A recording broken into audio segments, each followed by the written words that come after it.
আমাদের চারপাশে সম্পর্ক নষ্ট হয় সব থেকে বেশি কিসের জন্য জানেন? লেনদেনের জন্য। বন্ধুর মাঝে সম্পর্ক নষ্ট হয় লেনদেনের জন্য, ভাই ভাইয়ের মধ্যে সম্পর্ক নষ্ট হয় লেনদেনের জন্য। লেনদেন যেখানে, সম্পর্ক নষ্ট হয় সেখানে। সমাজের অবস্থা এখন এরকম হয়ে গেছে। একজন ব্যক্তি কতটা অকৃতজ্ঞ হতে পারে যে টাকা ধার নেওয়ার পর সেই টাকা ফেরত দিতে গিয়ে সম্পর্ক নষ্ট করে ফেলে। আমাদের সমাজে অনেক মানুষ এমন রয়েছে যে টাকা ধার নেওয়ার পর আর তা পরিশোধ করতে চায় না। ওই টাকা আদায় করতে গিয়ে জুতার তলা ক্ষয় হয়ে যায়। শেষ পর্যন্ত টাকা চাইতে চাইতে না পেরে সম্পর্ক নষ্ট হয়ে যায়। যারা টাকা ধার নিয়ে এই কাজটি করেন তাদেরকে আমি বলছি, আপনার দুরবস্থায়, আপনার অভাবে একটা ব্যক্তি আপনাকে অর্থ দিয়ে উপকার করলো, আপনি তো উপকৃত হলেন।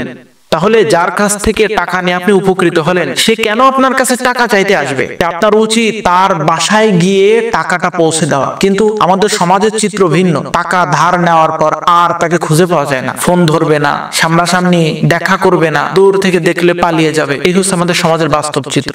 সমাজের একজন এই রকম শ্রেণীর মানুষের জন্য ৮-১০ জন মানুষ উপকার থেকে বঞ্চিত হয়।